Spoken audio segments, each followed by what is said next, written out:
Nos doigts sont comme des aveugles qui se guident dans l'obscurité en touchant les objets qui jalonnent leur chemin.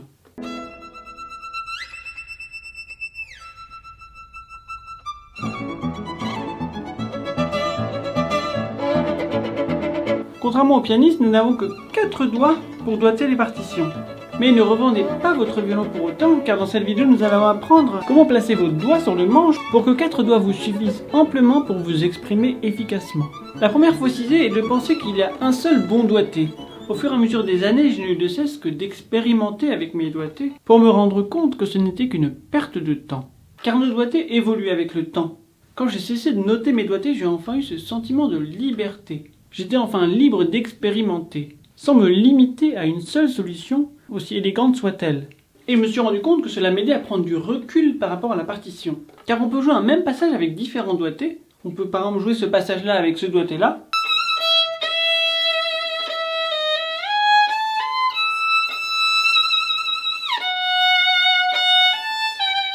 Ou avec ce doigté-là.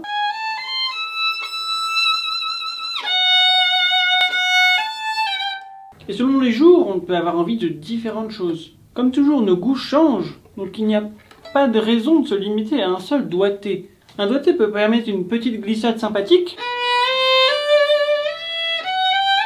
plutôt que... On peut avoir envie de rester en première position, mais c'est pas quelque chose de fixe. Changer de position permet justement de garder une même couleur.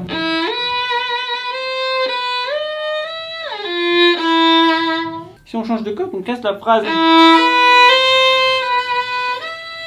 Alors sinon, en démanchant, on garde une même couleur, un timbre plus chaleureux.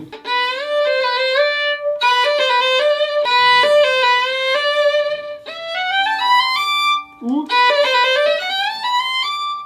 si on reste plutôt jusqu'à la fin, jusqu'au plus tard possible en première, ça changera beaucoup le style de phrase.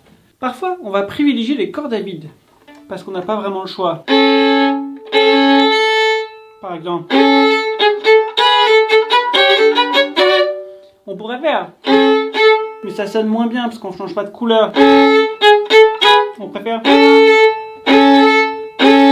plutôt que, on garde la même couleur.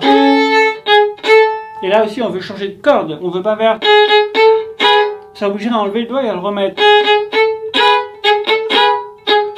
Alors que là, on garde notre troisième doigt posé.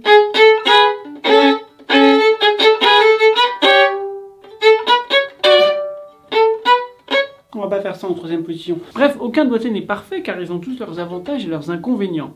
Parfois il faut changer de corde, ce qui peut casser la phrase si on n'est pas très vigilant.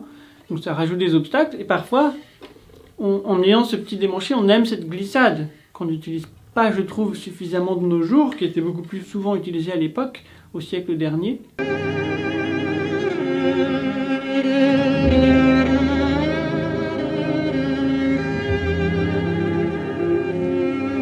Mais ça peut rajouter justement une couleur, ce petit démanché, qu'on n'aura pas si on reste en première position. Mais parfois on a envie de rester en première position. La deuxième fausse idée, c'est de penser qu'on est obligé de démancher sans cesse. Alors qu'on peut très bien utiliser les extensions pour éviter de démancher.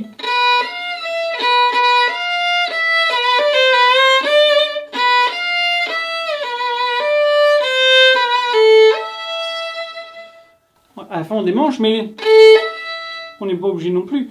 Donc on peut vraiment utiliser, là, surtout quand on est en position plus haute, ou plus on monte en fait en altitude, et plus la corde se rétrécit entre le doigt et le chevalet, et donc plus les intervalles, les rapports entre les notes se rétrécissent. Donc pour faire un ton ici, il y a tout un espace, et pour faire un ton ici, il y a quasiment rien visuellement. C'est plus visible sur une guitare avec des frettes, où les frettes se réduisent avec la hauteur, c'est pas visible au violon, mais on l'entend.